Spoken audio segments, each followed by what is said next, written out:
This boy has only one skill called Revive that allows him to come back to life once after death. To everyone around him, it seems like a cruel joke, and when during one dungeon raid, Crom joins a party of adventurers, he is treated as nothing more than a pack mule, carrying supplies. The party mocks him relentlessly, calling him useless and questioning why he even bothers trying. The party's mockery is interrupted when a group of monsters ambushes them. In the chaos, party leader shoves Crom into the pit of bugbears, using him as a distraction bait to secure his own escape. Left alone, Crom fights desperately, but honestly, he has no chance. The bugbears just tear him apart. This scene would make even Hannibal the cannibal blush, but after he kicked the bucket, Crom's skill activates. He opens his eyes, disoriented but alive. Relief turns to horror when he sees his reflection. He has been revived, but not as a human. His body is now that of a skeleton. He is no longer Crom the adventurer, but Crom the White, a lowly undead creature. Despair threatens to consume him as he examines his weak,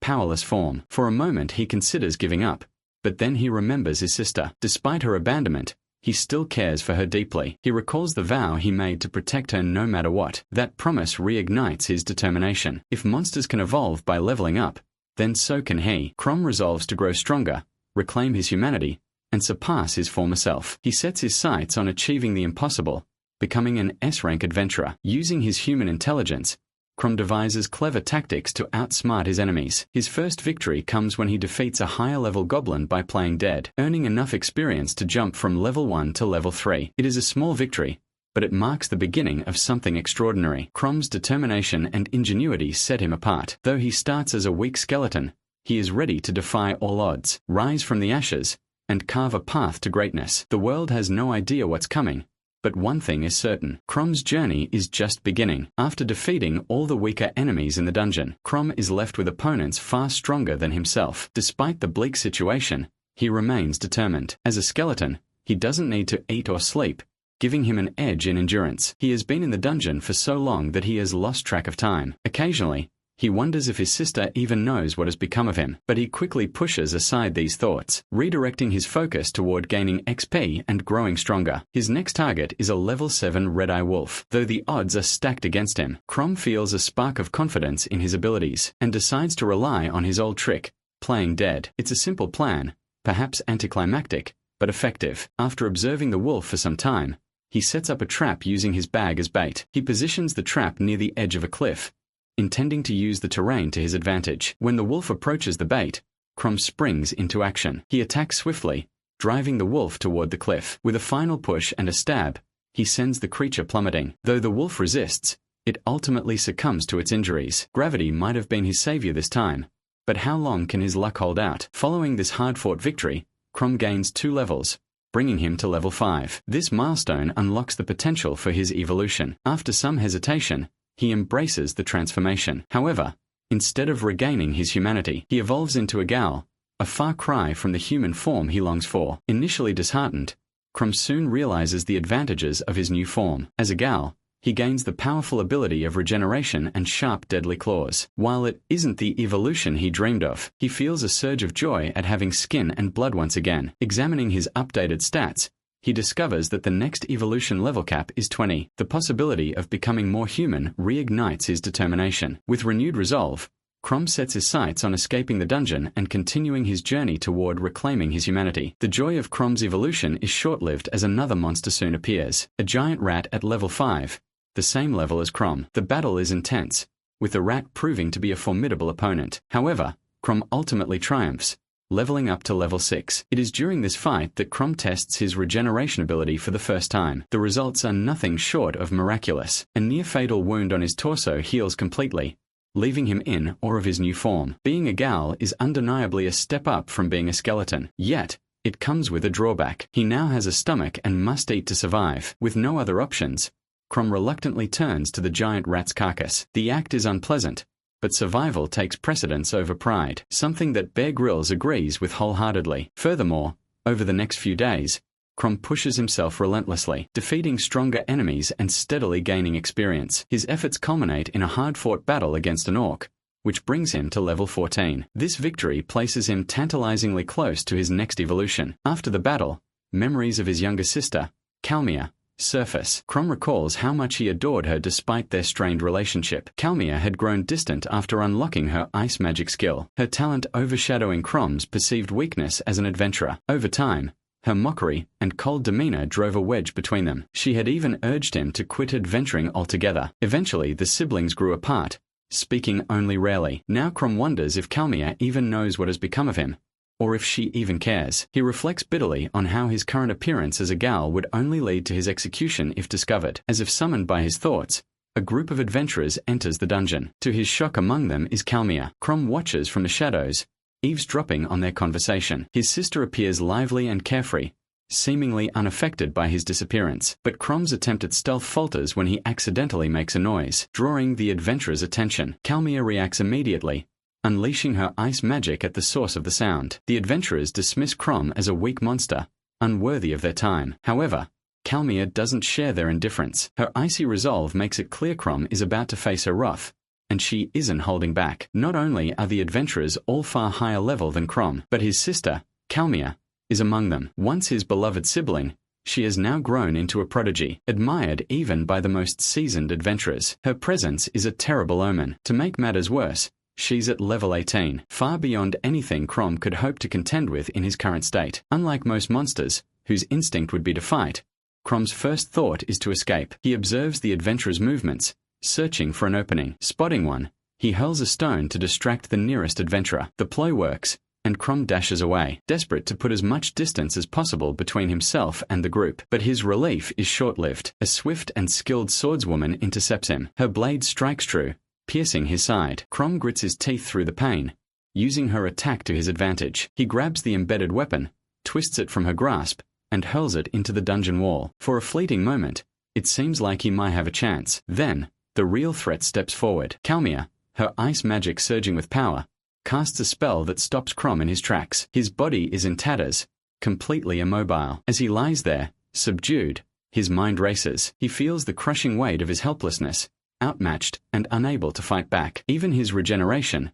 slow and insufficient, can't save him at this moment. As Kalmia prepares her ultimate skill and send Crom into the shadow realm, his thoughts spiral. Memories of his past, his struggles, and the cruel twists of fate that have led him here flood his mind. But the most painful thought of all is this: his own sister, unaware of his true identity, is about to end his life. As the final moments draw near, Crom struggles to find any way to escape. Desperation sets in, and in a fleeting attempt he mutters his sister's name, barely but enough for her to recognize it. This small act of defiance causes her to miss her target. It's enough of a distraction to buy Crom the precious time he needs to regenerate from his injuries. But it's not just his recovery that surprises everyone. It's his monstrous form. His terrifying appearance sends Kalmia into a state of fear, and with no hesitation, Crom books it into the dungeon, putting the others in the dust. While the others are disappointed in Kalmia for missing her shot, she senses something deeper at play. This monster, who not only uttered her name but also outsmarted them at every turn, is no ordinary threat. There's more to this creature than meets the eye. After narrowly escaping, Crom makes a decision. He follows Kalmia and her party, ensuring her safe exit from the dungeon. The circumstances may not be ideal, but Crom is just grateful to have found his sister after all this time. He's determined to keep a close watch on her, moving cautiously as he tailors his approach. As the party ventures deeper into the dungeon, they come across the gruesome sight of several adventurers' corpses. The sight sends a chill through the group. Despite their protests and concerns about leaving the dungeon, Kalmia refuses, insisting she knows what she's doing, but her confidence proves to be misplaced. Moments later, the group is ambushed by a towering level 22 ogre. This monster is not only far stronger than them, but it's also faster and far larger, just better. Crom, ever the strategist, quickly deduces that such a high-level monster should only exist deeper within the dungeon. Its presence so close to the surface can only mean one thing: a dungeon disaster has occurred. The danger has escalated, and the stakes have never been higher. After a moment of contemplation, Crom decides to stay hidden in the shadows,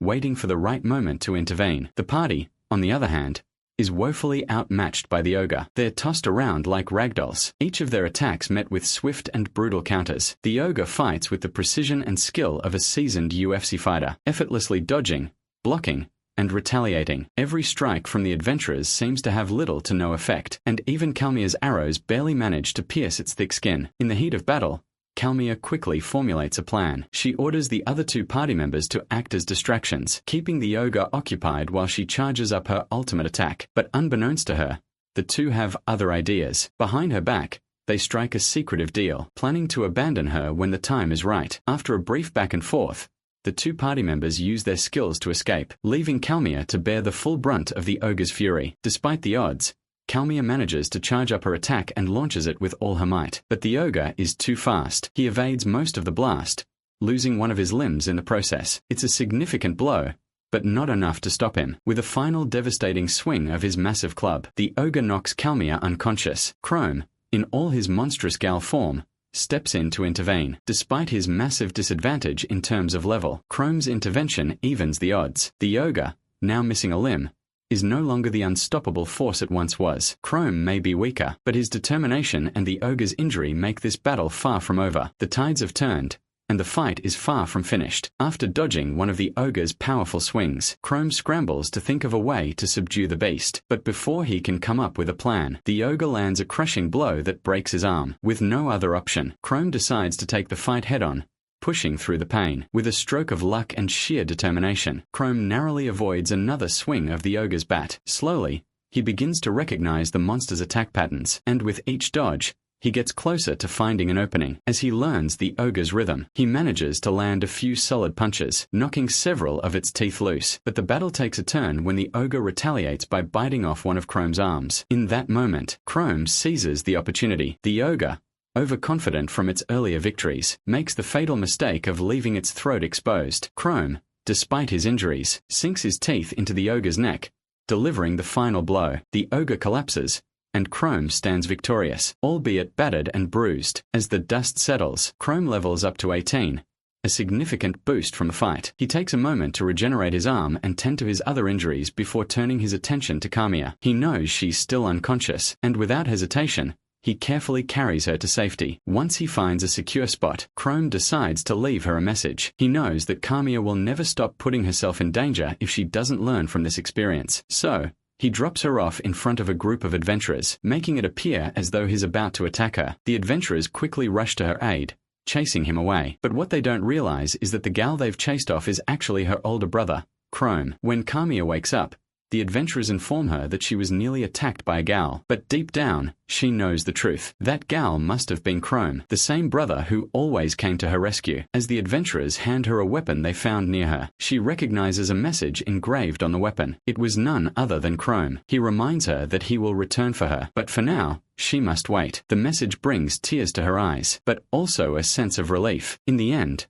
her brother reached her, and that's all that matters. Meanwhile, Chrome retreats deeper into the dungeon, driven by a single goal: to evolve back into a human. He hopes that one day, he'll be able to meet Kalmia again, not as a monster, but as her brother once more. Chrome wastes no time after ensuring Kalmia's safety, diving straight into grinding for XP. To survive and grow stronger, he devours the monsters he slays, a grim necessity that he tells himself will all be worth it in the end. Now at level 18, Chrome begins to wonder if his next evolution will bring him closer to becoming human again. Perhaps it might even allow him to visit human civilization without being hunted. However, reaching the next milestone won't be easy. With his level so high, he needs to defeat monsters stronger than himself to gain the last 2 levels required for evolution. Just as he thinks he can relax, a level 21 gargoyle catches him lacking from behind, nearly catching him off guard. Chrome barely manages to fend off the initial attack, but his relief is short-lived. The gargoyle's stone body is impervious to most of his attacks, and to make matters worse,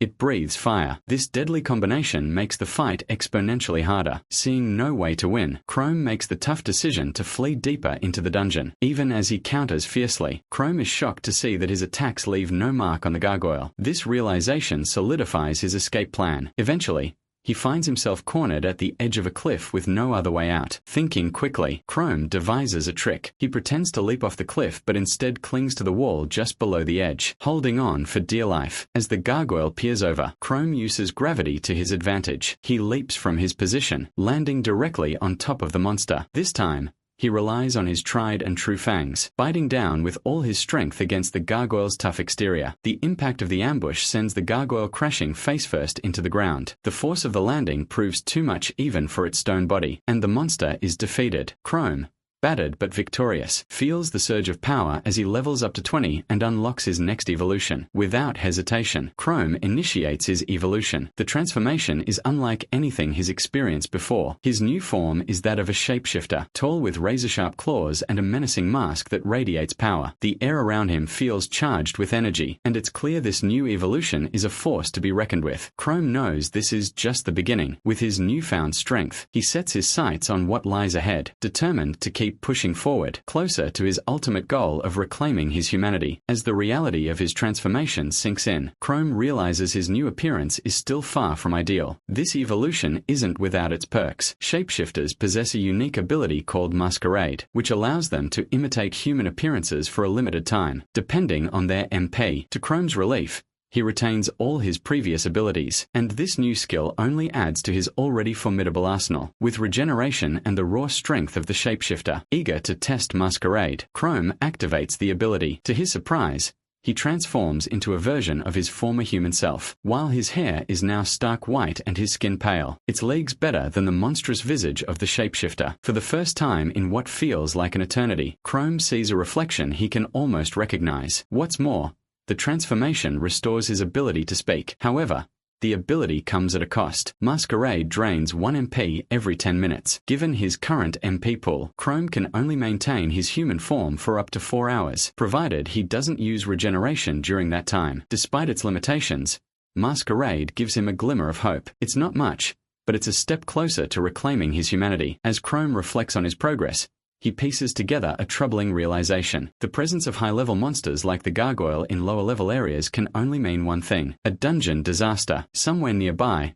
a boss monster must have broken free, disrupting the natural order of the dungeon. Before he can act on this revelation, his thoughts are interrupted by the screeches of an approaching horde. A gargoyle descends upon him, its fury unmistakable. It seems it's out for revenge after Chrome's earlier battle with one of their own. At first, Chrome struggles against its overwhelming strength, but when he reverts to his shapeshifter form, the tide of battle shifts. With his enhanced strength and regeneration, he tears through the gargoyle, his monstrous claws ripping through its stone-like body. However, his victory is short-lived. Reinforcements arrive, and the sheer number of enemies forces Chrome to make a quick decision. Knowing he's outmatched, he absolutely books it deeper into the dungeon, searching for a safe place to regroup. As he escapes, Chrome's resolve hardens. With his newfound power and the determination to reclaim his humanity, he vows to get stronger at any cost. The path ahead is treacherous, but Chrome knows that with every step, he's inching closer to the ultimate goal, evolving back into a human and reclaiming the life he lost. As Chrome barely manages to escape the gargoyles, he takes a break to relax for the moment. He is determined to get out of the dungeon no matter what. However,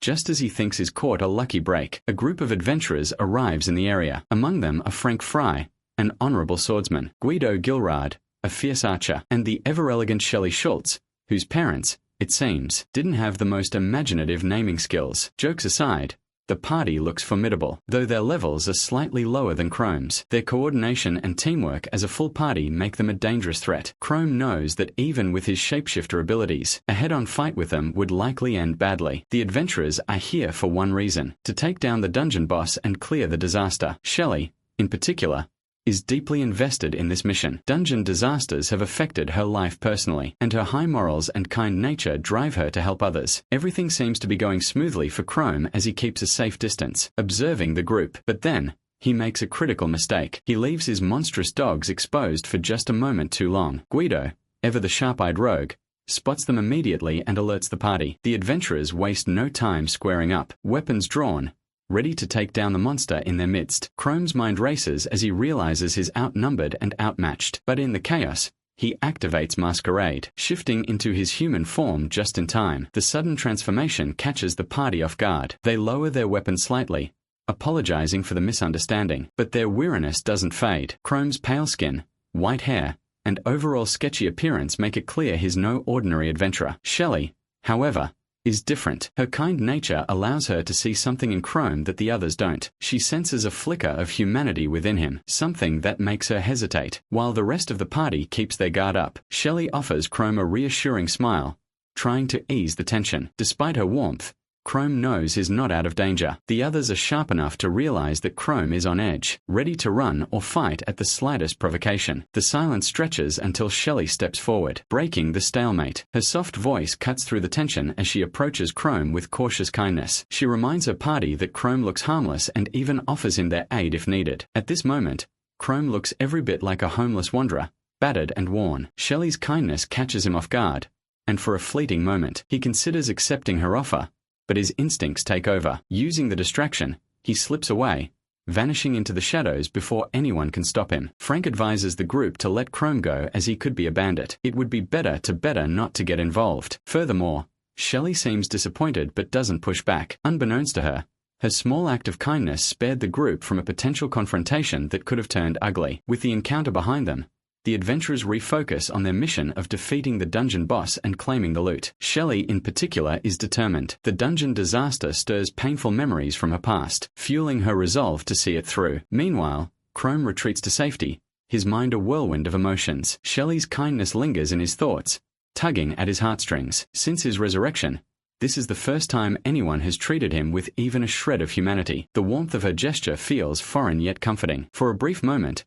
he considers helping them, but the thought is quickly dismissed. He knows the truth. If they were to see his true form, they would turn on him without hesitation. As Chrome broods over his encounter, the adventurers press on and eventually reach the heart of the dungeon. There, they come face to face with the dungeon boss, the Gargoyle King. Standing at a monstrous level 30, the Gargoyle King towers over them, its stone body radiating a menacing aura. The adventurers realize, with a sinking feeling, that this foe is far stronger than they anticipated. The battle for survival is about to begin, and both Chrome and the adventurers are about to face challenges that will test their limits. For Chrome, the question remains, will he continue to watch from the shadows, or will he risk everything to intervene? As chaos ensues, the party scrambles into formation. Frank takes the front line, Shelley circles around for a flank, and Guido stays at range, launching arrows. Despite their relentless attacks, the boss remains unscathed, its tough skin almost impenetrable. But their troubles don't end there. The Gargoyle King charges up a devastating inferno flare. The fiery blast burns Frank's armor clean off and severely scorches his arms. Even so,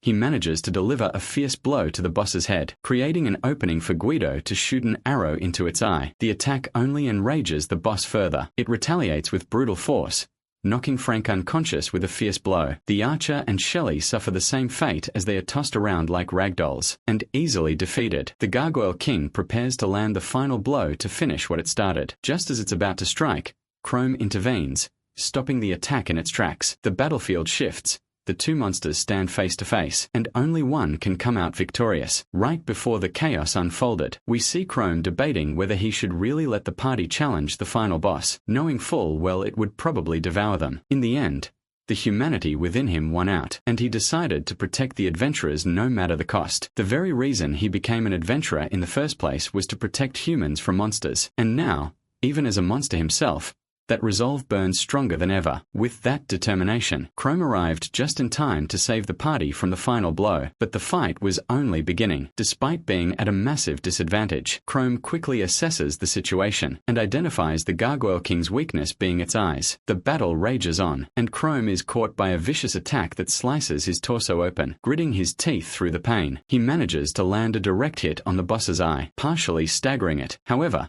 the Gargoyle King retaliates by activating its flare vortex ability, igniting itself in flames. The intense heat makes it impossible for Chrome to land another blow, forcing him to keep his distance. Just when it seems like the boss is about to finish him off, Chrome unlocks a new ability, the power to transform parts of his body into his shapeshifter form. With his monstrous hand, he stops the boss's flaming sword mid-swing, and uses the opportunity to stab the Gargoyle King directly in the eye. The attack lands, but the boss still isn't finished. Despite its injury, the Gargoyle King overpowers Chrome, pushing him back. Both are now at their limits, and the next move will decide the victor. Chrome struggles to manage the burning damage, relying on his regeneration ability to stay in the fight, though the mana drain is becoming unbearable. On the other hand, the Gargoyle King is also at its breaking point. Both combatants prepare for the decisive blow, knowing only one of them will walk away alive. As the situation grows dire, Guido and Shelley decide to do everything they can to help. Guido manages a lucky shot, shot, firing an arrow at the ceiling above the boss. The impact causes a chunk of rocks to fall, landing directly on the Gargoyle King's head, cracking it like an egg. This gives Chrome the opening he desperately needs. Wasting no time, he drives his blade deep into the monster's eye. After a brief struggle, the Gargoyle King breaks free, tossing Chrome and his sword aside in the process. Left with no other option, Chrome resorts to his partial transformation, using his monstrous strength to deliver a devastating punch. The attack lands with enough force to finally subdue the Gargoyle King, securing their victory. However,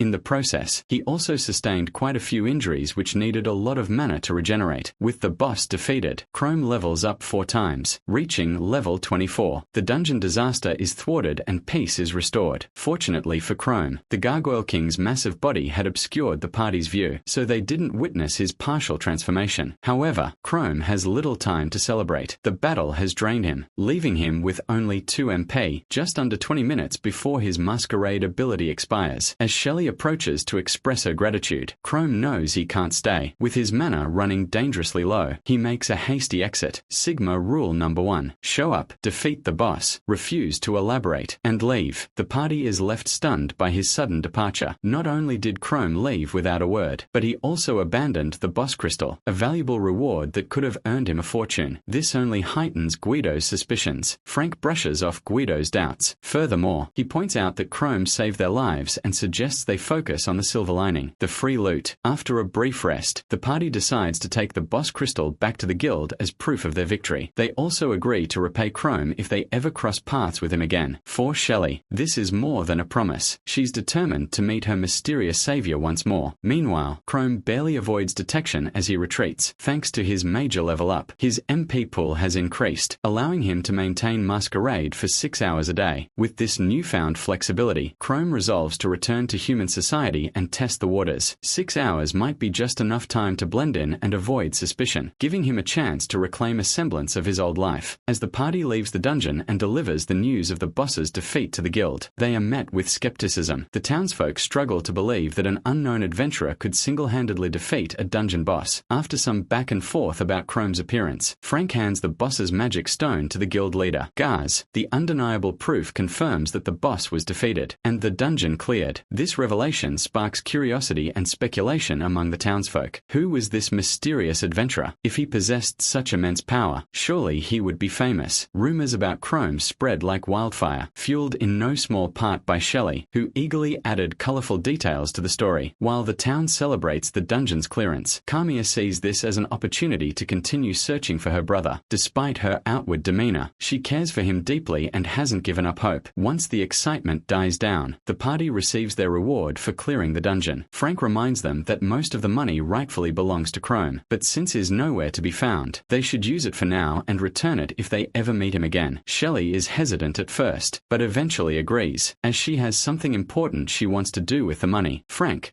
being the gigachad that he is, gives Shelley a little extra from his share. Grateful, Shelley thanks the group and leaves for her hometown. After she departs, Frank reveals her intentions. She plans to donate all of her earnings to the orphanage that raised her. However, her efforts may be in vain as her hometown, the ruined city of Oddfield, has been plagued by a dungeon disaster for a long time. The city has descended into chaos, becoming infamous for its lawlessness and despair. Meanwhile, Chrome reaches a similar conclusion. Oddfield's reputation as a chaotic, lawless place makes it the perfect destination for someone like him to blend in. If he's going to reunite with Kamiya and continue his quest to grow stronger, Oddfield is the next step. With his sights set on his next evolution and his resolve unshaken, Chrome embarks on his journey to Oddfield, unaware that fate is aligning his path with Shelley's once again. After sneaking around for a while, Chrome finally reaches Oddfield. The sight of a bustling human society breathes new life into him. It's been a long time since he's seen such normalcy. However, he doesn't let himself get too comfortable. People still cast wary glances his way, and the ominous mask permanently glued to his face doesn't help his case. With confidence, Chrome takes all the magic stones he had collected from the dungeon and heads to the local guild to sell them. To his dismay,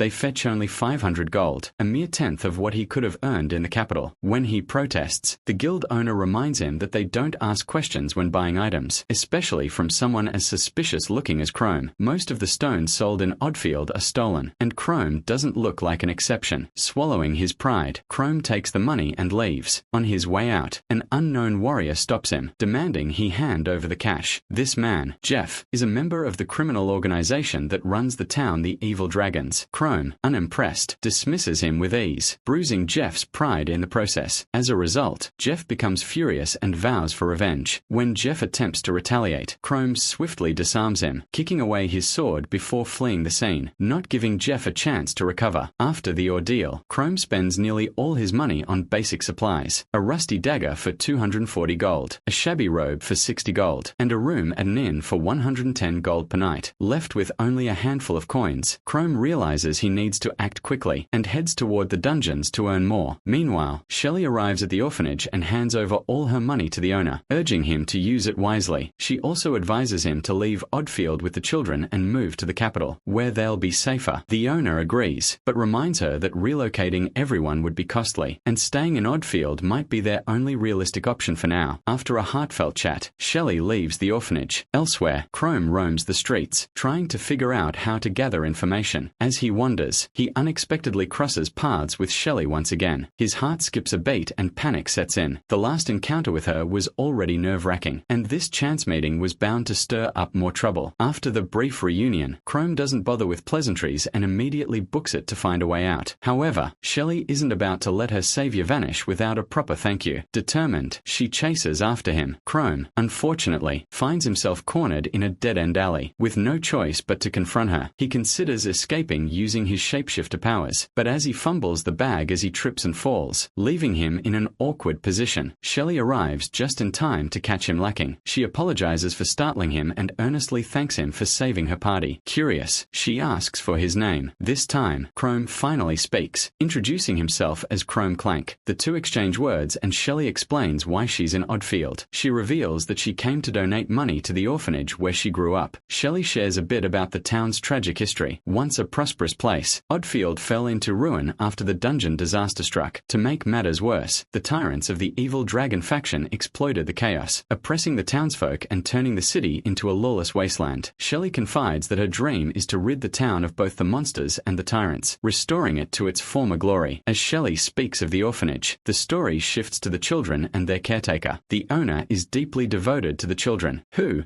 in turn, share Shelley's dream of saving the city. Some of the children even possess remarkable skills that could prove useful in the future, but their peace is shattered when a group of menacing figures barges into the orphanage. Their presence is unmistakable. They are enforcers from the Evil Dragon faction, the same tyrants who have been tormenting the townsfolk for years. The enforcers demand that the orphanage hand over the children to be used as slaves, citing a shortage of manpower. They coldly warn the caretaker that refusal will result in his death. Right in front of the children he holds so dear, the situation is grim, with no favorable outcome in sight. The lives of the children, the caretaker, and the orphanage itself hang in the balance. As the enforcers grow more hostile, the orphanage owner is left with no choice. Falling to his knees, he begs for forgiveness and pleads to be taken as a slave in place of the children. One of the braver kids, unable to stand by any longer, tries to use their skill to fight back, but the enforcers effortlessly swat it away like a fly, mocking the child's futile attempt. Even the owner grabs a metal spear in desperation, but his attack is just as ineffective. In response, the enforcers begin beating him mercilessly in front of the terrified children. Meanwhile, Shelley continues her conversation with Chrome, thanking him again for saving her party. She offers him all the money she has on hand, promising to repay the rest later. As they talk, a frantic child from the orphanage rushes toward them, tearfully explaining the atrocities being committed by the enforcers. Hearing this strikes a chord with Chrome. Despite his attempts to stay out of trouble, he can't ignore the plight of the children and the owner's unwavering resolve. With a determined look, he decides to go with Shelley to the orphanage. Back at the orphanage, the enforcers show no signs of relenting. The owner, battered and blooded, refuses to yield. The senior officer of the group gives him an ultimatum: either convince the children to surrender or die. Despite the threat, the owner remains steadfast, glaring at the enforcers through swollen eyes. He declares that they can do their worst. If this is his end, at least the children will know he loved them until his dying breath. breath. Just as the officer raises his weapon to deliver the final blow, Crom and Shelley arrive. The sight of the two interrupts the chaos, and the room falls silent for a brief moment. The enforcers, sensing a challenge, square up against the newcomers, while Crom and Shelley prepare themselves for what promises to be a heated and decisive battle. As the battle begins, Jeff squares up against Crom, smirking with confidence. He mocks Crom's frail appearance, dismissing him as weak and unworthy of his attention. However, Crom wastes no time proving him wrong.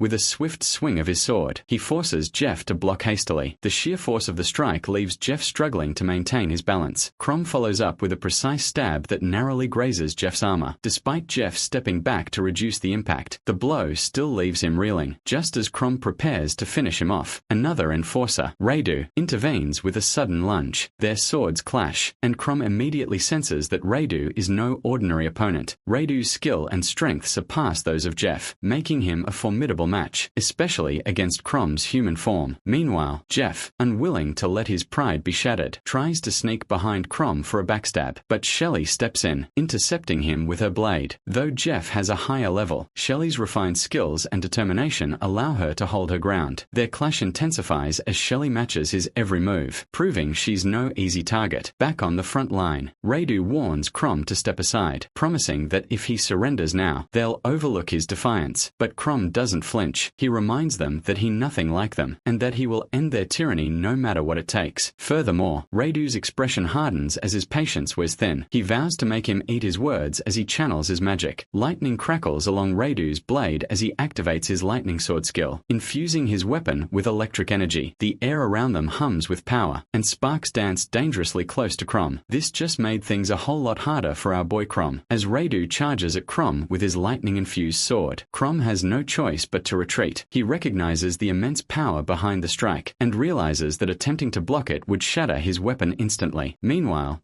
Shelley continues her duel with Jeff. Despite the level gap, her skill and determination keep her evenly matched. However, she notices Radu's relentless assault on Crom, and realizes that if she doesn't intervene soon, things could take a dire turn for her savior. Radu hunts Crom like a wolf hungry for some tender meat. His movements are calculated and merciless. Crom, cornered and desperate, debates whether to drop his masquerade skill and fight in his much stronger monster form. But the thought of terrifying the children watching the battle, and potentially losing their trust, makes him hesitate. Radu, sensing Crom's indecision, seizes the moment and unleashes a devastating combination. His lightning strike skill grazes Crom's arm, sending jolts of electricity through his body and causing massive damage. Before Crom can recover, Radu follows up with a sword strike that shatters Crom's blade and pierces his torso. Though the wound is severe, Crom narrowly avoids a fatal hit to his vital organs, pinned against the wall with nowhere to run. It seems the fight is all but over, but Crom isn't done yet. Summoning every ounce of his wit, he uses a secret trick.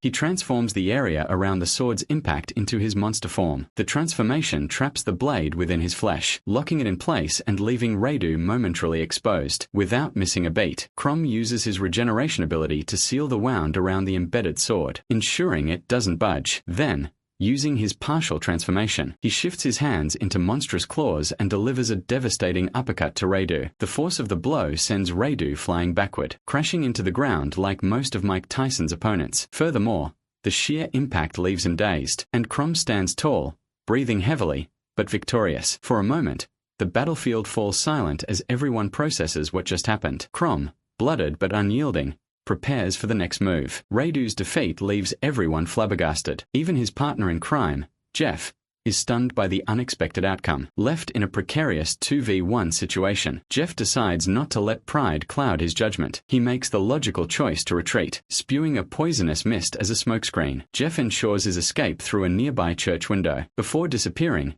he issues a dire warning, saying that he will have his revenge no matter what. As the mist clears, Crom breathes a sigh of relief. He managed to win the fight without revealing his monster form or anyone noticing his partially transformed hands. After tending to the injured church owner, the man thanks both Crom and Shelley profusely for saving their lives and protecting the children. Shelley, still worried about the possibility of retaliation, urges the owner to take the children and move to the capital. However, the owner hesitates, explaining that moving so many kids to the capital would be prohibitively expensive and nearly impossible given their limited resources. After the discussion, Crom and Shelley leave the church. As they walk, their conversation turns to the whole of disaster. Curious, Crom asks Shelley for more details. She explains that it's an incredibly dangerous dungeon, infamous for its lethality. Even a royal capital party of 20 seasoned adventurers was wiped out without a trace when they attempted to clear it. This catastrophic failure led the capital to abandon the town entirely, deeming it not worth the cost in resources and manpower. Hearing this,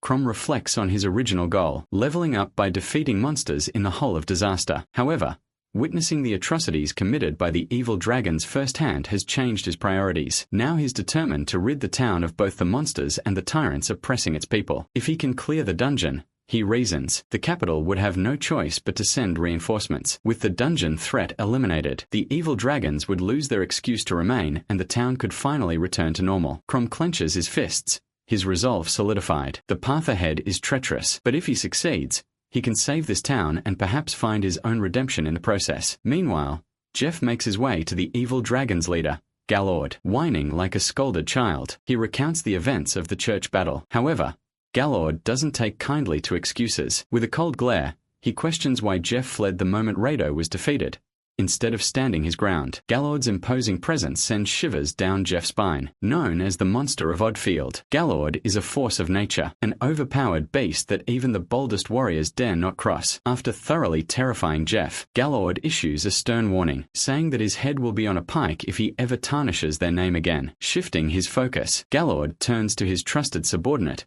Canella, and asks for a status update. Canella informs him of a more pressing issue. Knights from the kingdom have been spotted in Oddfield. Their movements suggest they might be conducting a sting operation, which could spell trouble for the evil dragon's hold over the town. Elsewhere, Crom begins his investigation of the Hole of Disaster. As he surveys the area, his attention is drawn to a commotion nearby, a monster attacking innocent civilians. Just as Crom prepares to intervene, an adventurer steps in, wielding holy power to drive the monster back with ease. Though her holy infused attacks are effective, the adventurer struggles to land a decisive blow. Recognizing her predicament, Crom steps in and offers his assistance. The adventurer, sensing his strength, gladly accepts his help. Together, they face the monster. The adventurer demonstrates remarkable skill, infusing her sword with holy magic, an ability far superior to Rato's lightning infusion when dealing with monsters. The holy power overwhelms the creature, and with a single, precise strike, she slices it in half. Crom exhales in relief, thankful that he didn't have to resort to his monster form. However, the adventurer's sharp instincts catch something unusual about him. She senses a dark, malevolent power lurking within Crom. We guys call it intrusive thoughts. However, in her case, her suspicion piqued. She decides to test him. With a calm but firm demeanor, she prepares to use her skill to determine whether Crom is truly human, or something else entirely. As the townsfolk surrounded the adventurers, expressing their deep gratitude for saving their lives, the mood shifted from tension to relief. A young child stepped forward, her eyes wide with admiration, thanking them with a beaming smile. It seemed as though the danger had passed, and the town could finally breathe easy. But the moment of peace was fleeting. The dying monster,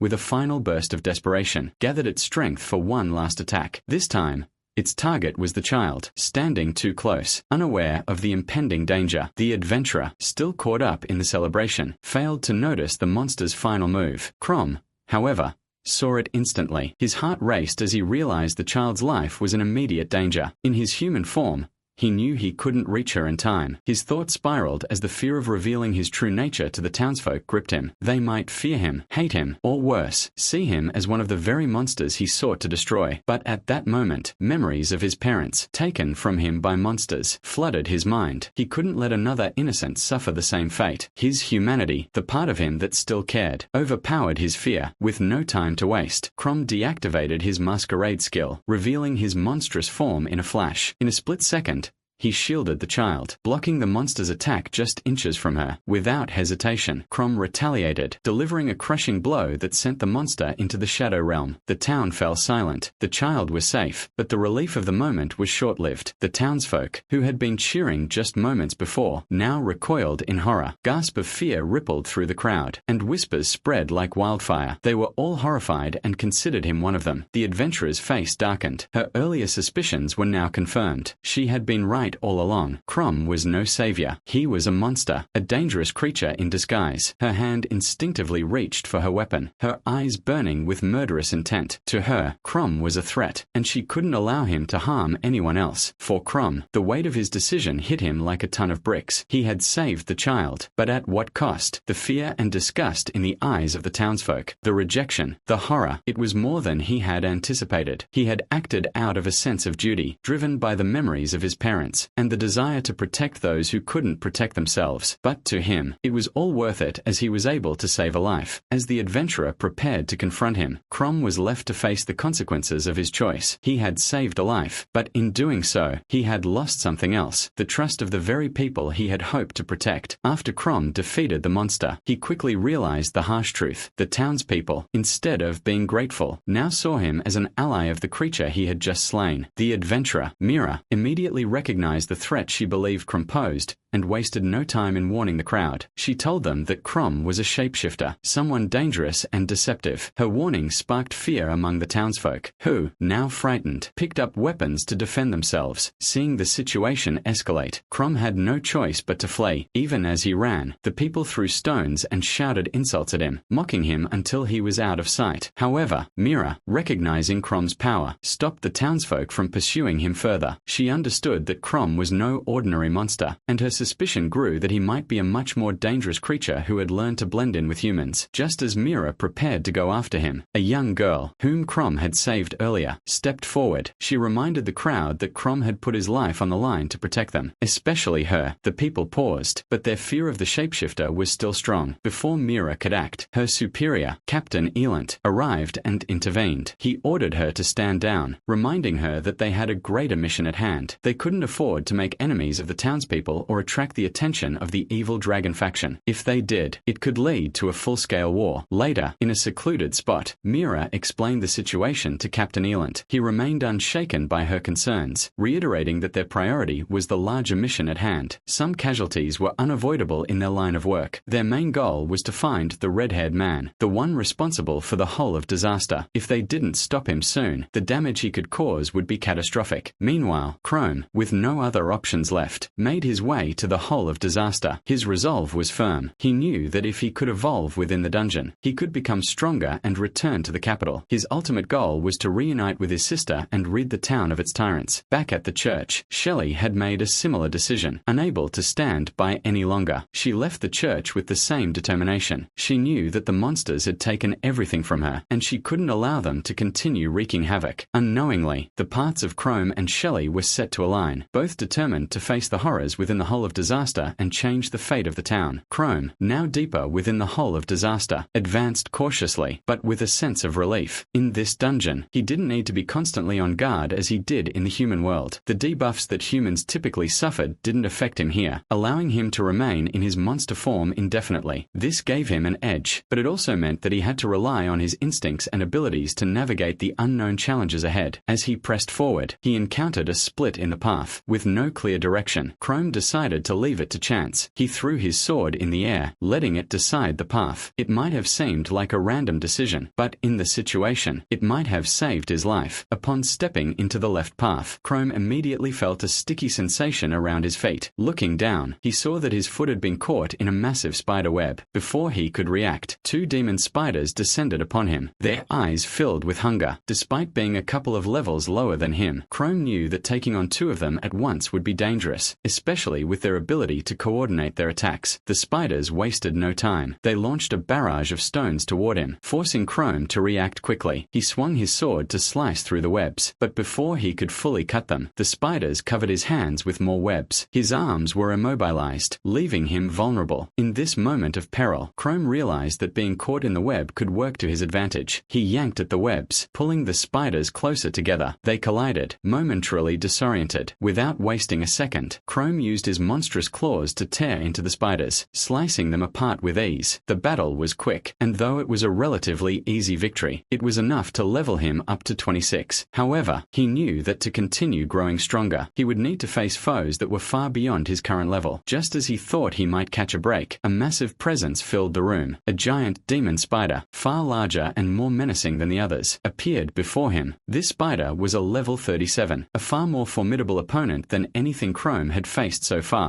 In the blink of an eye, the creature lunged and pinned Chrome against the wall. The sheer force of the attack left him gasping for air, and his first instinct was to flee. But as he tried to retreat, he realized he was surrounded by its webs. The area was a spider's den, the entire space covered in thick, sticky webs. The only exit was now blocked by the giant spider. There was no way out. Chrome had no choice but to face the creature head-on. He gripped his sword tightly, bracing for the inevitable battle. This would be a fight for his life, and if he hoped to survive, he would have to use every ounce of his strength. The giant demon spider, relentless and unforgiving, wasted no time in attacking. With a charge, it shattered the walls surrounding Chrome and lunged at him with its massive claws. Despite its enormous size, Chrome's smaller frame allowed him to anticipate the spider's movements. He nimbly dodged the incoming strikes, narrowly avoiding the deadly claws. Chrome quickly assessed the situation. The spider's size might give it an advantage in terms of raw power, but he had the upper hand in close-quarters combat. If he could close the distance, he might be able to strike a decisive blow. However,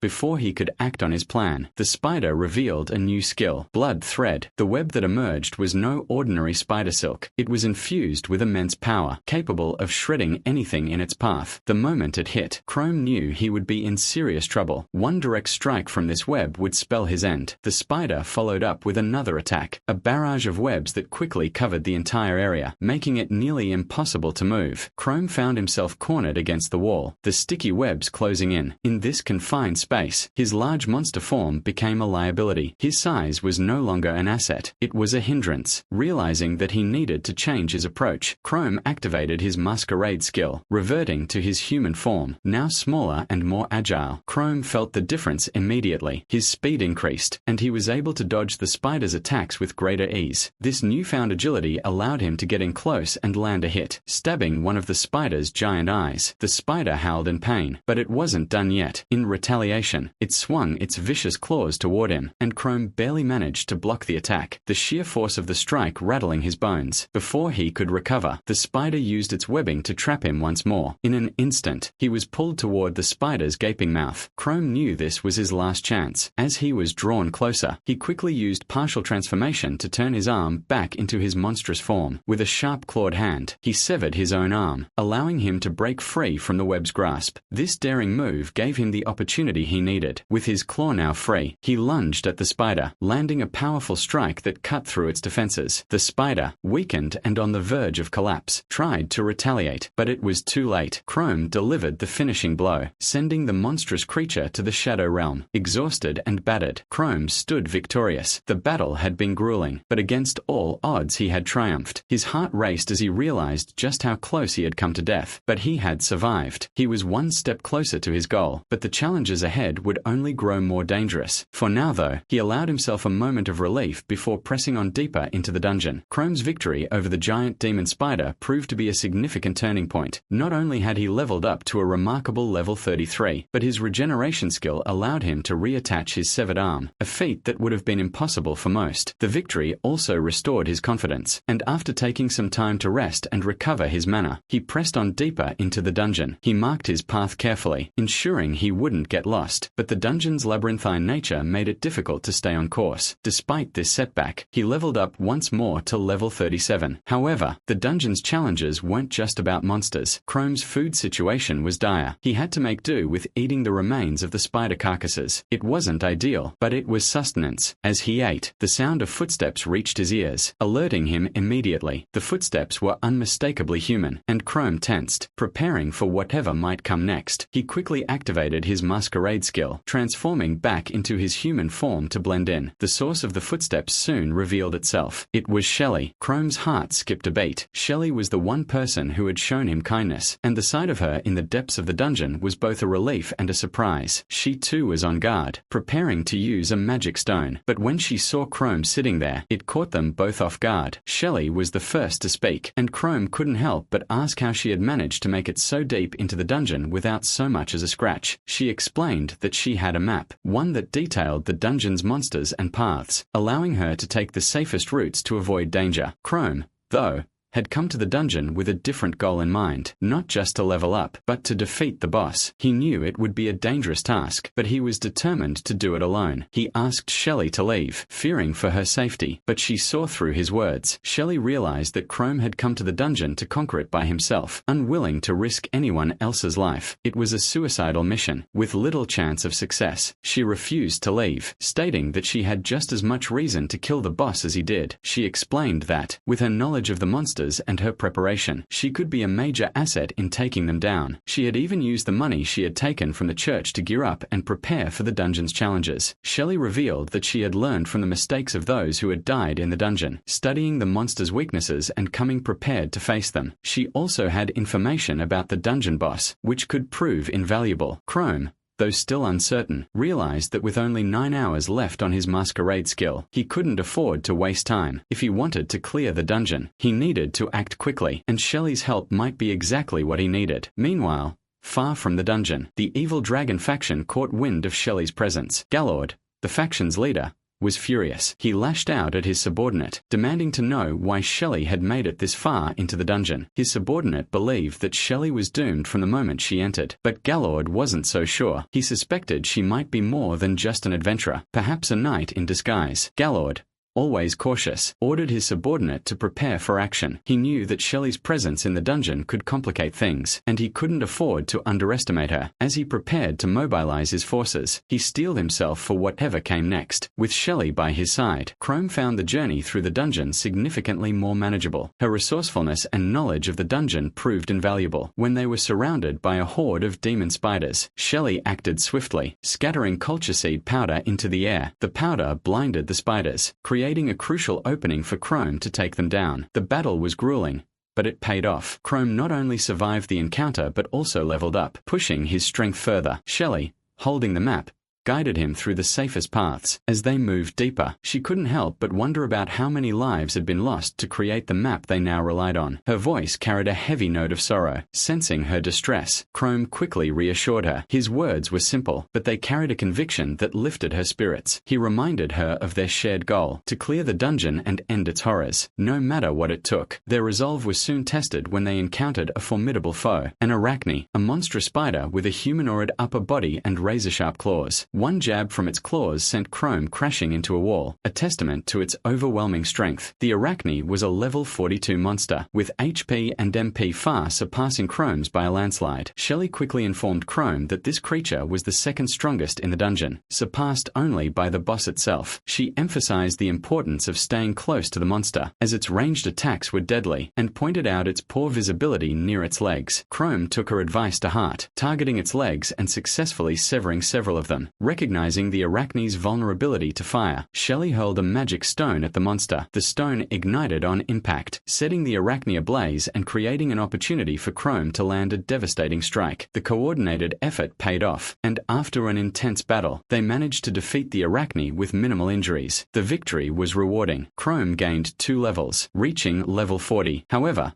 the fight had drained his MP significantly, and he could feel his masquerade skill wearing off. Time was running out. If they wanted to clear the dungeon, they needed to face the final boss quickly. The dungeon's apex predator was the devil monkey Ouroboros, a creature that had claimed the lives of countless knights and adventurers. Ouroboros had ruled the dungeon for as long as anyone could remember, its terrifying presence a constant threat. Yet, thanks to the sacrifices of those who had come before, Shelley carried knowledge of its weaknesses, a vital edge in their fight. Meanwhile, at the dungeon's entrance, Gala and his troops prepared for an ambush. Their goal was clear, to take Shelley's head and eliminate her once and for all. What Gala didn't know, however, was that Shelley wasn't alone. By her side stood Chrome, the overpowered monster boy, ready to take on any challenge that came their way. As the final battle drew near, Shelley and Chrome huddled together to discuss their strategy for subduing the dungeon boss, Ouroboros. Shelley made it clear that she had no intention of letting Chrome do the heavy lifting. The stakes were too high. Too many people she cared about depended on her success. Chrome respected her determination, but silently worried about how they would overcome such a powerful foe. When they finally entered the boss chamber, the sheer presence of Ouroboros was overwhelming. Towering above them, the devil monkey Ouroboros was a level 52 behemoth, the most formidable opponent Chrome had ever faced. Its body radiated raw power, and its glowing red eyes seemed to pierce their very souls. Despite its strength,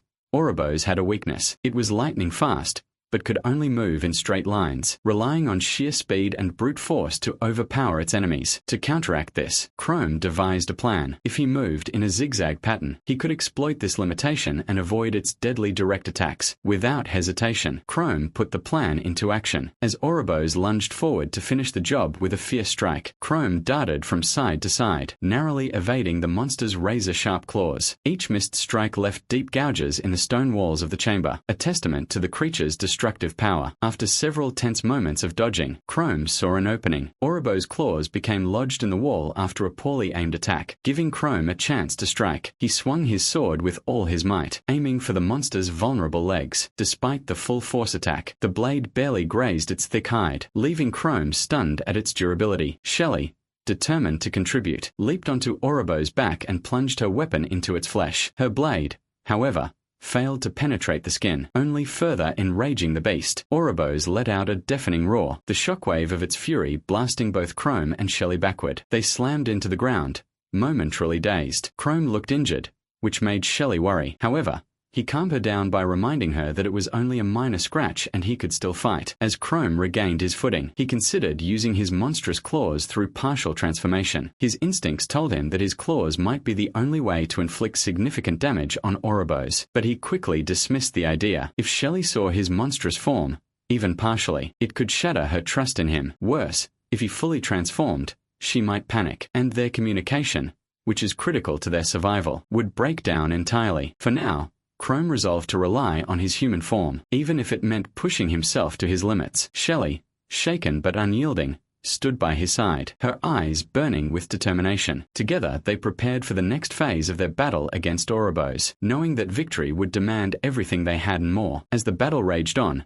Ouroboros shifted its attention to Shelley, sensing her as a vulnerable target. Chrome, realizing the imminent danger, intervened just in time to shield her from a devastating blow. Even though he tries his best to divert its attention, it persists in attacking Shelley. However, Ouroboros paid little attention to his efforts and focused entirely on Shelley. This distraction provided Chrome with a crucial opening, and he seized the opportunity to damage the snake-like tail of the monstrous boss with a powerful swing. The pain from the attack enraged Ouroboros, forcing it to redirect its undivided attention to Chrome. Before the battle, Shelley and Chrome had devised that if a situation like this arose, the best course of action would be to attack its tail. Roaring furiously, the boss began preparing a deadly AoE attack. Devil's poison breath. The air around them grew heavy, signaling the impending release of the toxic assault. But this was exactly what Chrome and Shelley had anticipated. As Ouroboros opened its massive jaws to unleash the poisonous breath, Shelley held a pouch filled with a fine, toxic powder directly towards its mouth. The powder,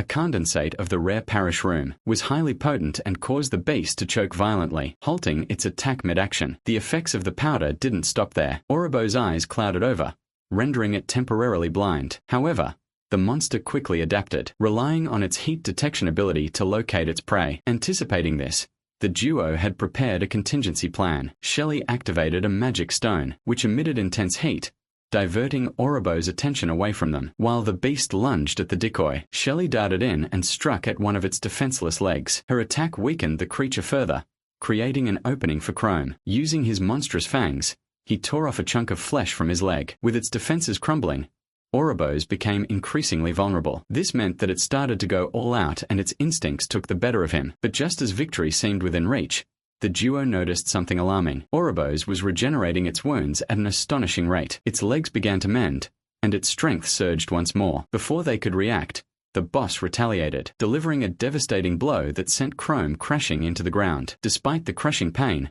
Chrome refused to give in. He knew this fight was not just about survival, but also about proving himself and protecting those who depended on him. Summoning the last of his strength, he lunged at Ouroboros, deflecting its next attack with a desperate swing of his sword. In a final, decisive move, Chrome drove his blade deep into the monster's chest, piercing its core. Ouroboros let out a deafening roar as its life force drained away. The dungeon boss had been defeated at last. Exhausted but victorious, Chrome and Shelley stood over the fallen beast. The battle was over, but the cost of their victory and the trials that lay ahead remained to be seen. After their hard-fought victory, Chrome's level surged by 7, bringing him to an impressive level 47, just 3 levels shy of his next evolution. The realization filled him with hope, as he dreamed of becoming closer to humanity and one day returning to his hometown. Shelley too experienced significant growth, her level jumping by 8 to reach 28. Both were exhausted but relieved. Finally, feeling the weight of their achievement dawned on them. The dungeon that had plagued the town for so long was no more. As the adrenaline faded, Shelley fell to her knees, tears streaming down her face. The relief she felt was overwhelming, a culmination of years of fear and loss. Chrome offered her a few words of comfort. They exchanged heartfelt thanks, acknowledging that neither could have succeeded without the other. While Chrome used his regeneration skill to heal his wounds, he noticed he had 17 MP left, just enough to maintain his masquerade form for the journey back to town. Both were wary of potential dangers on their way out, but for the moment, they allowed themselves a brief respite. However, their relief was short-lived. Out of nowhere, a fiery attack blazed toward Chrome. Shelley, acting on instinct, threw herself in front of him, taking the full brunt of the assault. The impact rendered her unconscious, and Chrome caught her as she collapsed. Emerging from the shadows, the evil dragon faction revealed themselves. Their leader, Galord, towering menacingly over the group. His presence was suffocating. Just as Shelley regained consciousness, she recognized the infamous dragon. Galord was every bit as terrifying as the dungeon boss, perhaps even more so. The faction wasted no time boasting of their cruelty. They revealed that Galord had always been capable of defeating Ouroboros, but chose not to. Keeping the dungeon active served their twisted agenda, ensuring the town remained in fear and under their influence. Worse, the knights who had ventured into the dungeon hadn't fallen to the monsters. They were slaughtered by the evil dragon faction. The map that had guided Shelley and Chrome was also part of their ploy. It was designed to lure adventurers to their deaths, giving false hope to anyone brave enough to challenge the dungeon. This revelation shattered Shelley's spirit, leaving her vulnerable and paralyzed with despair. Galord stepped forward, his blade raised toward Shelley. Chrome, however, wasn't about to let her sacrifice be in vain. Standing between her and the dragon, he clenched his fists, his monstrous instincts urging him to fight. Despite being outmatched, Chrome knew he couldn't back down, not when so much is at stake. The battle is far from over. As the members of the evil dragon faction close in, Chrome refuses to retreat. With only a few levels standing between him and his evolution, he clings to the hope that he can still turn the tide. Memories of his past, his struggles, his growth, and the bonds is formed ignite a fire within him. This determination fuels his resolve as he steps forward, vowing to protect Shelley at all costs. The first soldier lunges at Chrome, landing a deep cut across his torso. The pain is sharp, but it only strengthens Chrome's resolve. However, the taunts from Jeff, a particularly arrogant member of the faction, push him further. When Jeff sneers that they'll destroy the church and everyone in it after finishing them off, Chrome's anger boils over. Outnumbered and battered, the relentless attacks begin to take their toll. Each strike leaves him more bruised and blooded, but Chrome refuses to fall. Desperation sets in, and with no other option, he activates his partial transformation skill. His hands morph into monstrous claws, and with a single devastating blow, he sends Jeff flying. Shelley, still recovering on the sidelines, watches in shock. Chrome's monstrous hands are unlike anything she's ever seen, but before she can process what's happening, Chrome presses on. He knows the cost of revealing his true nature, but the safety of Shelley in the town outweighs his fears. As the evil dragon soldiers regroup and prepare to overwhelm him, Chrome makes a fateful decision to fully transform. With a roar, he releases his masquerade skill, fully transforming into his monstrous form. His body grows, his claws sharpen, and his aura becomes terrifyingly oppressive. The first attacker who dares to strike is split in half in an instant by his fierce claws, Chrome's speed and power leaving no room for error. The rest of the faction freezes in terror, and their confidence is shattered. Even the bravest among them falters. Shelley's expression shifts from shock to horror. Her wide eyes betray her disbelief, but Chrome doesn't look back. He doesn't flinch, doesn't hesitate. His only focus is on the enemies before him. With unwavering resolve, Chrome charges forward, cutting through the ranks of the evil dragon faction. Though his monstrous form may have cost him Shelley's trust, he moves without regret, determined to end the fight and protect what he holds dear. In his monstrous form, Chrome becomes a force of nature. The arrows launched by the evil dragon faction bounce harmlessly off his hardened skin as he blitzes through their ranks with inhuman speed. Desperate to stop him, the soldiers abandon ranged attacks and rush in for close combat. However, the power gap is undeniable. Chrome, bolstered by his recent level-ups, is far stronger than before. Taking full advantage of his monstrous strength, Chrome overwhelms the soldiers. Their fear works against them, leading to hesitation and mistakes. Chrome capitalizes on their terror, intimidating them into breaking formation and exposing openings. One by one, they fall to his relentless assault like dominoes, their numbers dwindling as Chrome's levels steadily climb. As the bodies pile up, so do Chrome's gains in strength. The remaining soldiers regroup, bolstered by magical buffs from their mags. But Chrome, ever resourceful, positions himself strategically. With his enemies clustered together, the mags hesitate to unleash their full power, wary of hitting their allies. Despite his growing strength, the battle takes its toll. Chrome faces a relentless onslaught, and though he cuts through the swordsman, he sustains a devastating stab wound in the process. Furthermore, he uses the body of a fallen soldier as a shield, blocking a massive flame attack. The explosion sends a wave of heat and chaos through the battlefield, but Chrome emerges from the flames, crawling out of the smoke and fire like a demon reborn. Without missing a beat, Chrome targets the mags as they are the most ideal targets. He moves swiftly,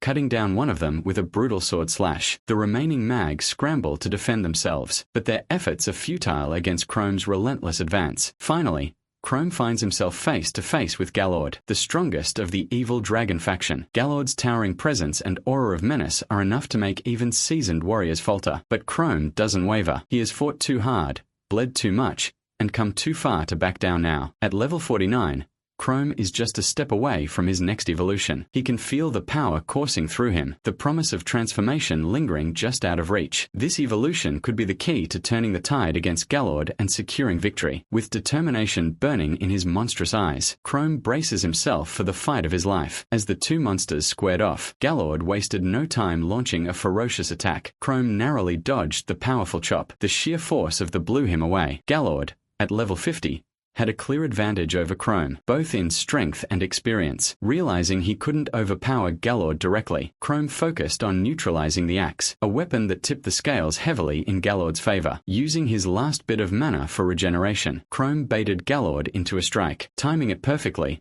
he lunged with his monstrous fangs, clamping down on the axe and tearing it from Gallord's grasp. For a moment, it seemed like Chrome had turned the tide, but Gallord wasn't finished. With a sneer, he activated his pure crystallization skill, turning his hands into diamond-hard weapons. The next punch landed with devastating force, sending Chrome hurtling across the battlefield. He crashed into the dirt, his body battered and his strength fading. Gallord loomed over him, a towering figure of raw power and malice. Furthermore, his strength wasn't born of privilege, but of pain and desperation. As a child, Gallord had endured unimaginable abuse. His father, an alcoholic tyrant, had beaten his mother senseless, leaving her body scarred and her spirit broken. Gallord himself had been a frequent target of his father's wrath, suffering beatings so severe they nearly ended his life. One night, as death loomed over him, Gallord's latent power awakened. With newfound strength fueled by desperation, he killed his father in a blind rage, but the act brought no solace. His mother, instead of embracing him, called him a monster. In her eyes, he was no different from the man he had slain. The betrayal and trauma twisted Gallord into the ruthless being he had become, a man who saw power as the only truth. This led to his mother receiving the same treatment as his dad. Now, in the present, Gallord stood in his prime, poised to crush Chrome like a wolf devouring its prey. But Chrome wasn't ready to give up. Desperation lit a fire in his heart as he reached for a discarded sword. Summoning every ounce of his remaining strength, he held the weapon with deadly precision. The blade found its mark, striking Jeff, one of Gallord's men, and killing him instantly. The kill pushed Chrome over the threshold, granting him enough experience to level up. The surge of energy coursed through his body as his next evolution unlocked. Without hesitation, Chrome embraced it, transforming into a monstrous doppelganger. His new form boasted a hulking physique and 4 powerful arms, each brimming with destructive potential. As the transformation completed, Chrome rose from the ground, his presence radiating newfound power. Gallord's smirk faded, replaced by a glint of apprehension. The battle had just become far more interesting. A doppelganger is a terrifying monster known for its ability to manipulate illusions and prey on the minds of its victims. Its shapeshifting is so precise that it can mimic a person's appearance, voice, and even memories. With Chrome's evolution, he unlocked two powerful new skills, Dream Eater and Phantom. As Galord realized the gravity of the situation, he charged forward, determined to end the fight before Chrome could exploit his newfound abilities. However, Chrome effortlessly blocked the attack. His monstrous strength is now unmatched. Without hesitation, he activated Dream Eater, a skill that drained Galord's MP and converted it into his own, giving Chrome a seemingly endless reservoir of energy. This put him at a massive advantage in all the fights to come. The remaining evil dragon members, desperate to help their leader, rushed to attack Chrome, but they found themselves ensnared in his illusionary trap, a phantom skill reminiscent of a Jinjutsu. Their attacks, meant for Chrome, instead struck Galord, leaving him open to Chrome's counterattack. Seizing the opportunity, Chrome closed the distance and landed a devastating blow on Galord. Before Galord could fully process what was happening, Chrome's Dream Eater skill took hold. Delving deep into his memories, Chrome assumed the form of Galord's abusive father, embodying the very source of his lifelong trauma. As Galord stared in shock, the illusion of his father began to berate him, voicing harsh words of disappointment. Galord's confidence wavered as the memories of his past resurfaced. Enraged, Galord swung a punch at Chrome, only for Chrome to transform into the image of his mother. The illusion twisted the knife deeper, showing Galord's mother disowning him for his actions. Each word, each image, broke Galord's psyche further, until he was fully immersed in the dreamscape Chrome had crafted. In this nightmare, Galord found himself as a child again, helpless and vulnerable. His mother, driven by grief and rage, slowly dismembered him, blaming him for the sins of his father's death. The pain felt real, and the fear consumed him entirely. Meanwhile, in the real world, Chrome was systematically dismantling Galord's body. Every strike was calculated, exploiting the openings created by Galord's mental breakdown. With each blow, Chrome weakened him further, until Galord was nothing more than a broken shell, both physically and mentally. As Galord's life slipped away, Chrome stood victorious, his monstrous form looming over the battlefield. The evil dragon faction had been annihilated, and Chrome's terrifying new powers had proven their worth. But as he gazed at the destruction around him, a lingering thought gnawed at the back of his mind. How much of his humanity was left? After defeating Galord, Chrome's level skyrocketed to 51, marking his most significant evolution yet. The hard-fought battle had not only granted him new strength, but also a unique advantage. His new skills allowed him to integrate seamlessly into human society, without revealing his monstrous nature. As the remaining members of the evil dragon faction fled in terror, Chrome took a moment to absorb the weight of his accomplishments. The dungeon disaster was resolved, and the evil dragons who had plagued the town for so long were no more. But amidst the victory, his gaze fell on Shelley. Her horrified expression pierced through him like a blade. Chrome knew what it meant. She had seen his true form. He believed there was no place for him in her life now, and perhaps no place for him among humans at all. The thought of retreating from human society entirely began to settle in his mind. However,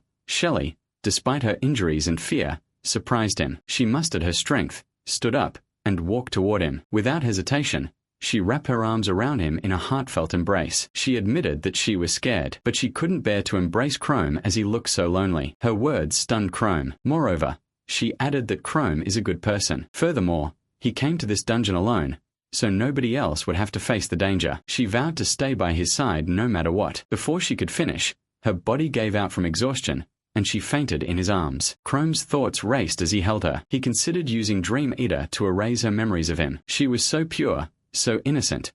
He didn't want to become a source of trauma for her. But as he looked at her peaceful face, he couldn't bring himself to do it. Shelley was the only person who had ever looked past his monstrous exterior and seen him for who he truly was. She was the only one who considered him human. When Shelley woke up, she was surrounded by concerned adventurers. As she sifted through her memories, she recalled everything about Chrome, his kindness, his strength, and even his monstrous form. Chrome had spared her memories, unwilling to rob her of the truth or the bond they had formed. At the same time, from a distance, Chrome watched over the town. He decided it was best to keep his interactions with people to a minimum, for their sake as much as his own. Yet, he couldn't bring himself to disappear completely, not while Shelley, the one person who truly saw him, remained in his life. 2 days after the dungeon was cleared, the people of Oddfield found themselves grappling with an unfamiliar feeling: freedom. The once oppressive shadow of the dungeon was gone, and the town buzzed with activity. News of the dungeon's defeat spread like wildfire, even reaching the capital. In response,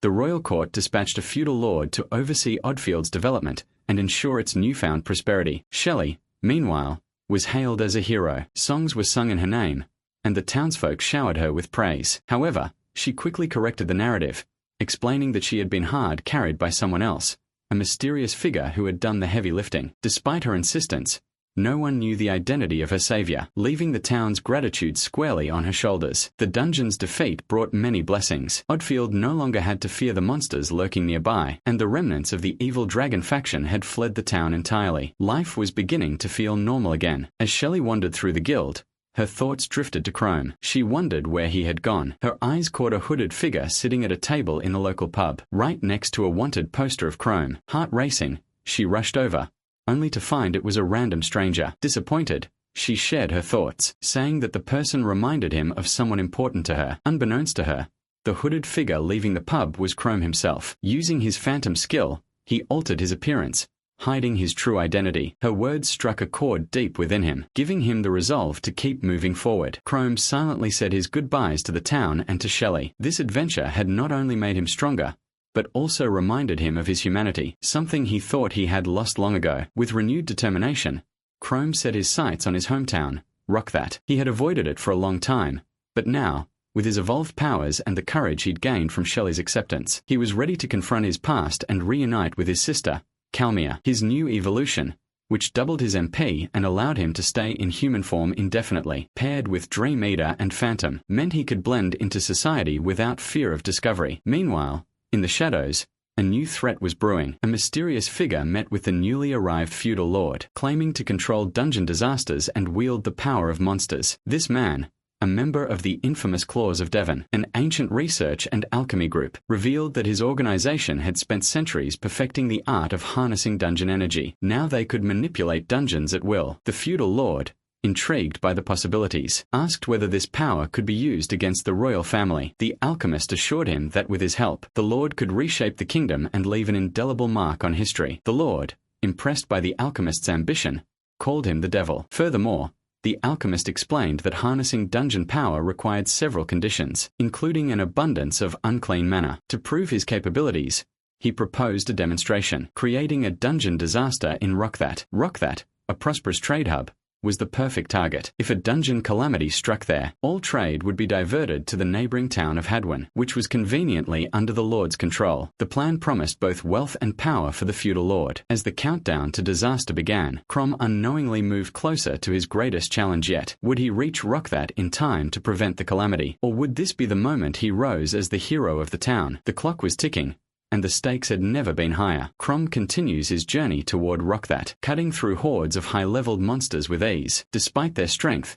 they pose little challenge to him, and their defeat offers only minimal XP. The battles serve a purpose, though, as Crom uses Dream Eater to replenish his MP. He quickly realizes the skill's limitations. It only works if the target remains stationary, making it ineffective against agile opponents. To sustain himself, he consumes the monsters he slays, steadily closing the distance to his destination. Elsewhere, the two adventurers responsible for Crom's death face the consequences of their actions. Kamia's efforts to expose their betrayal have left their reputation in ruins. Once respected adventurers, they now struggle to find work or allies willing to associate with them. Arthur, unable to cope with the guilt, deflects responsibility and channels his anger toward Kamia, blaming her for their downfall. His growing resentment fuels a dangerous determination to retaliate. In Rockthat, preparations for disaster are underway. The new dungeon boss, moreover, a white-haired woman, oversees the operation under the red-haired alchemist's orders. She presents a magic stone to the dungeon's boss,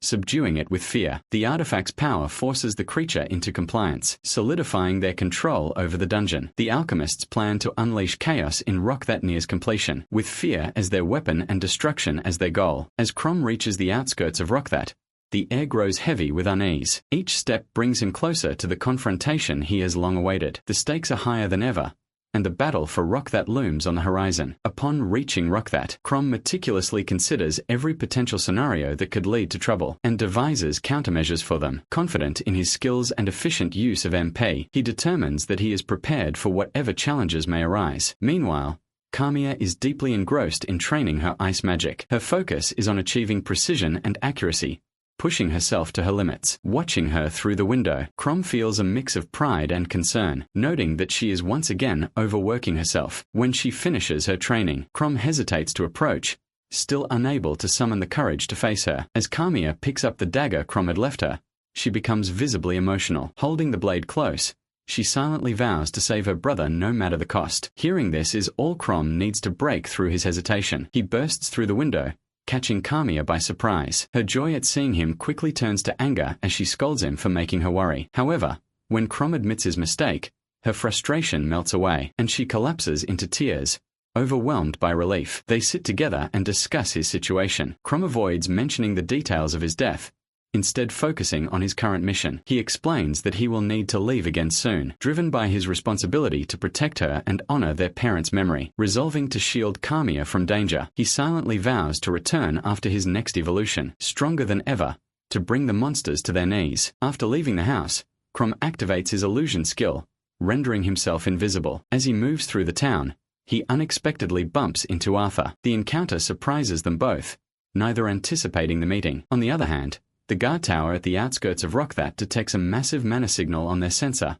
an unmistakable sign of danger. A dungeon boss is rapidly approaching Rockthat, its presence sending shockwaves through the mana network. Before the guard can alert the town, the white-haired woman appears behind the scout, silencing him before he can sound the alarm. The looming threat grows closer, setting the stage for chaos. The guard, against all odds, manages to stab the white-haired woman through her torso. However, the wound appears to have no effect, as she immediately regenerates, hinting at a powerful healing skill. She reveals, almost mockingly, that she is the one responsible for bringing the monsters to Rockthat. Despite his best efforts to resist, the guard is ultimately overpowered, and she lands a devastating slash across his back. Adding insult to injury, she admits she allowed him to stab her earlier simply because she enjoyed it. Her twisted amusement becomes apparent as she toys with him, prolonging his suffering. She repeatedly stabs him, only to heal him moments later, using the endless cycle of pain to extract information. The mental and physical torment leaves the guard on the brink of losing his sanity. Eventually,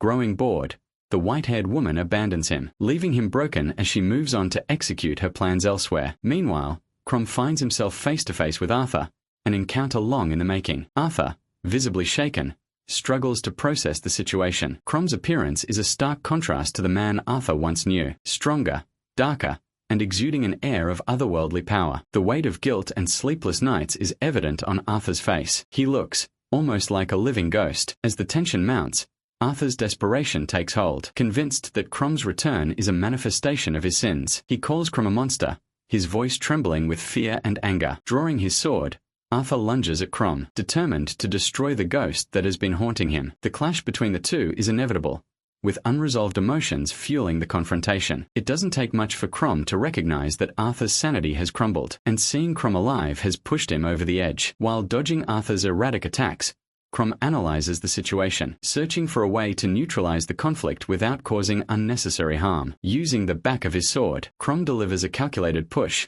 sending Arthur stumbling backward. The ease of this maneuver forces Arthur to acknowledge the vast difference in their abilities, further fueling his desperation. Arthur, determined to prove himself, ignites his sword with his flame skill and charges once more. However, Crom sidesteps the attack with minimal effort, leaving Arthur sprawled on the ground, his sword flung far from his grasp. Seeing no other option, Crom considers using his memory-altering skill to pacify Arthur, but his thoughts are interrupted by distant roars. The sound is unmistakable. Monsters have breached the town. The chaos triggers memories of the past, a haunting echo of the night.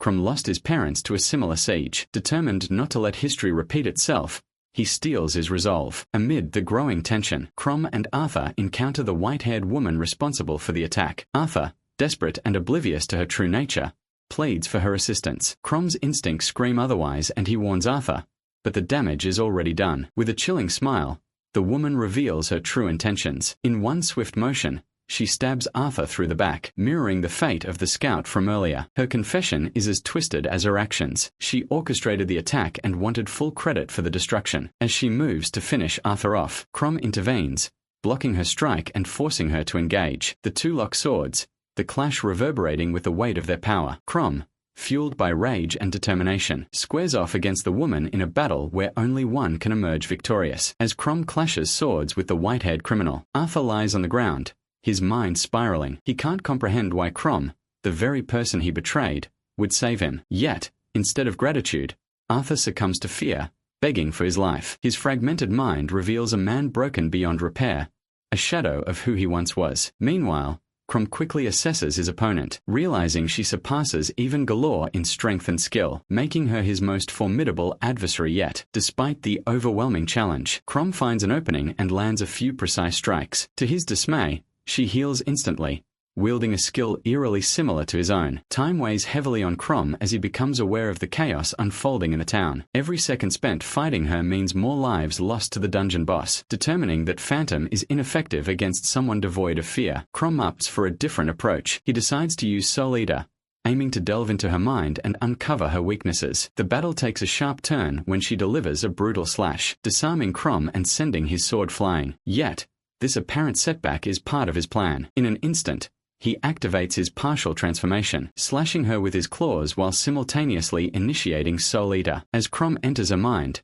he finds himself in a desolate white abyss, a stark contrast to the vivid townscape of Galord's memories. This emptiness reflects her lack of humanity. Searching through the void, Crom eventually encounters her, but she is consumed by grotesque memories. He watches as she obsessively sews together lifeless rats, experimenting without remorse. The sheer absence of empathy and her twisted actions leave Crom shaken. The experience drains Crom, forcing him to confront the reality of her deeply fractured mind. After coming out of her memories, he barely has time to react before she capitalizes on his moment of weakness, delivering a vicious slash across his chest. Seeing no other way to end the battle, Crom decides to undo his masquerade skill, revealing his monstrous form. However, Arthur slowly regains his rationality and begins to understand the gravity of the situation. He realizes the woman must be stopped at all costs. Using his flame skill, he imbues a rock with fire and hurls it at her, catching her lacking. The attack lands, momentarily disrupting her focus. Infuriated, she diverts her attention to Arthur and retaliates by stabbing him in the arm. Crom seizes the moment and steps in after undoing his masquerade skill. His immense reach and overwhelming strength turn the tide of the battle. He blocks her attacks effortlessly,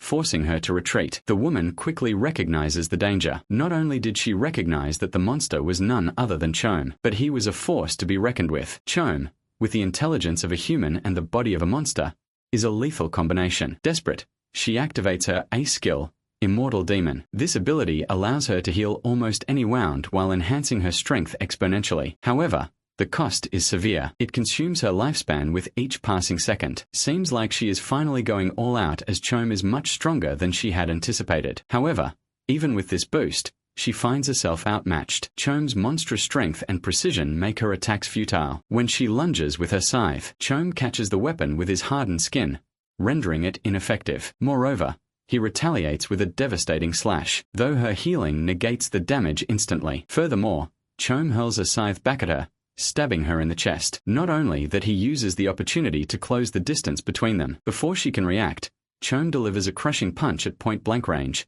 sending her flying. The impact leaves her momentarily dazed. Chom doesn't relent, pressing his advantage to end the fight as quickly as possible. He knows the longer this drags on, the more lives will be lost in the town. As Chom and the white-haired woman clash, their battle initially appears evenly matched, but Chom's monstrous strength and tactical precision quickly shift the tide in his favor. In a brutal move, he severs one of her arms, and without hesitation, he delivers a massive slash that slices her body in half. Even with her immortality skill, such catastrophic damage is beyond her ability to recover. Despite her grievous injuries, she refuses to surrender. With only half a body and one arm, she makes a final, desperate attempt to bring Chom down with her, but Chom swiftly ends her attempt by slamming her into the ground with a force that leaves no doubt of her defeat. This seems to have done the trick. As her life fades, she spitefully tells Chom that no one will ever love him because of his monstrous form. Yet Chom knows this to be false, as Shelley's care for him is proof enough. Her death brings Chom a significant reward. The battle grants him a massive amount of experience, enough to level him up twice,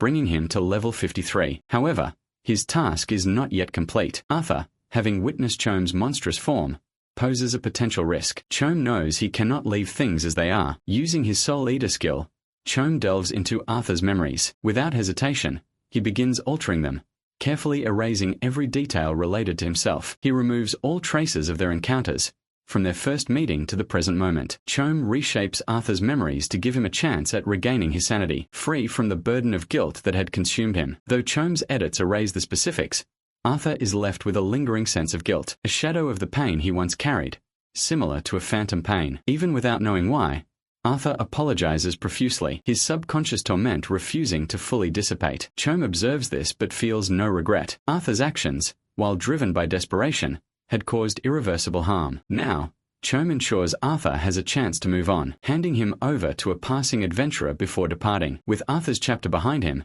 Chom turns his focus to the ongoing siege. The town is still under attack, and he has no time to dwell on the past. His path forward is clear: eliminate the remaining monsters and protect what's left of Rockthat. As Chom approaches the chaos, the situation in Rockthat grows increasingly dire. The townsfolk are overwhelmed by the relentless onslaught of monsters. Furthermore, they are barely holding it together. The air is thick with despair as their defenses falter. Just when all hope seems lost, Chom arrives like a beacon of light amidst the darkness. Without hesitation, Chom dives into the fray. The monstrous wolves that had terrorized the town fall before him like leaves in a storm. Each strike is precise and devastating, and with every kill, Chom absorbs their mana using his Dream Eater skill. His ability to sustain himself by draining his enemy's energy allows him to fight tirelessly. His strength is seemingly boundless. As the bodies of the defeated monsters pile up, the townsfolk watch in awe, unable to comprehend the sheer power of the stranger who has come to their aid. Among them, Arthur's former partner recognizes Chom, but there's no time for personal revelations as a new threat emerges: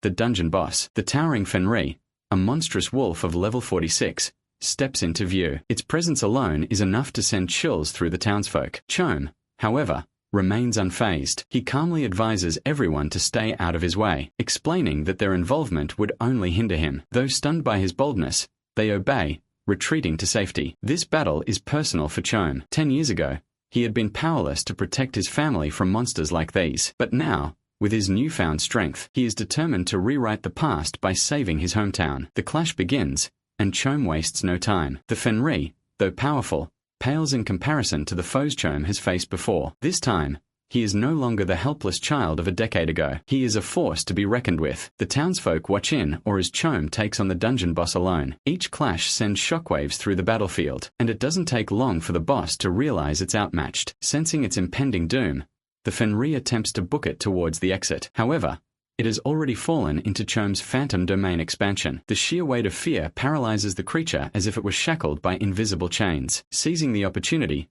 Chom delivers a devastating slash, ending the Fenrir's reign of terror with a final, decisive blow. The beast collapses, lifeless, and Chom feels the surge of victory as he levels up to 54. Cheers erupt from the townsfolk. Chom, in their eyes, has become a living legend, his deeds forever etched into the town's history. Yet Chom has no desire for fame or recognition. Instead, he instructs the townspeople to split up and handle the remaining monsters in town. This gives him the perfect opportunity to slip away unnoticed. Without wasting a moment, he heads back to where the white-haired woman's body lies. Upon reaching her corpse, Chom begins a thorough investigation. His search leads him to the source of her power and animosity, a sinister magic stone. Moreover, it is the very same stone she had used to dominate the monsters, instilling fear and forcing them into submission. Furthermore, the stone contains traces of mana belonging to the red-haired man. The connection is undeniable, and it deepens the mystery of their motives. As dawn breaks, the battle is over. The town is battered and bruised with heavy casualties, but the survivors are determined to rebuild, and they begin picking up the pieces,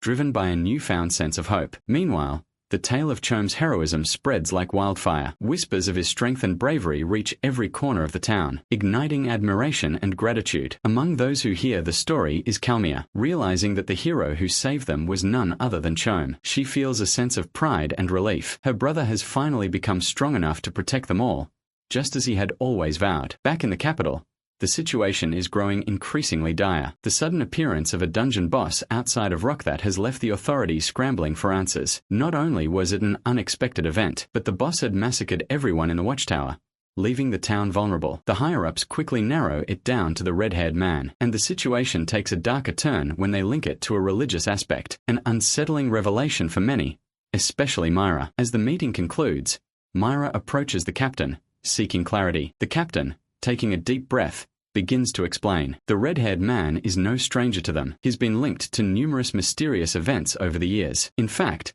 no one even knows for sure if he exists in the way they understand it. Reports indicate that a red-haired man has been responsible for a series of catastrophic events. 100 years ago, the countryside was ravaged by mutant monsters, transformed by alchemy, all traceable back to him. This red-haired man is revealed to be none other than Viscount Eros, with red hair, a red birthmark across his face, and, most shockingly, he is over 100 years old. But the mystery doesn't end there. 300 years ago, a court mage was sentenced to death for cursing an entire town, and he bore similar features to the red-haired man. Even further back, 1,000 years ago, during the age when the gods blessed humanity with skills to fight monsters, disaster after disaster struck the world for 7 days. As a result, to balance out the overwhelming blessings, tornadoes, monster hordes, and volcanic eruptions ravaged the land. On the final day, a red monster, fiercer than anything the world had ever seen, emerged. It was speculated that this creature's birth marked the beginning of the red-haired man's existence, now known as Asher. This revelation paints Asher as the reincarnation of all that is unholy, and with his immortality,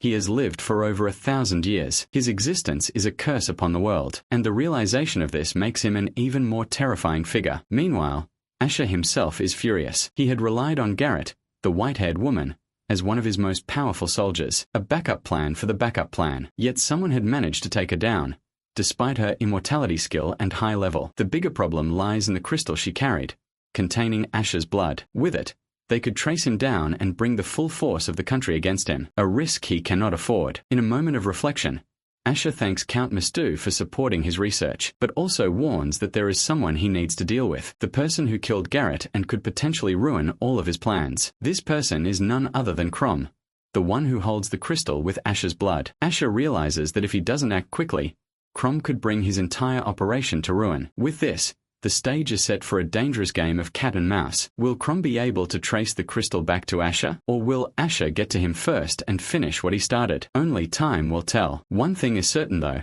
this story is far from over.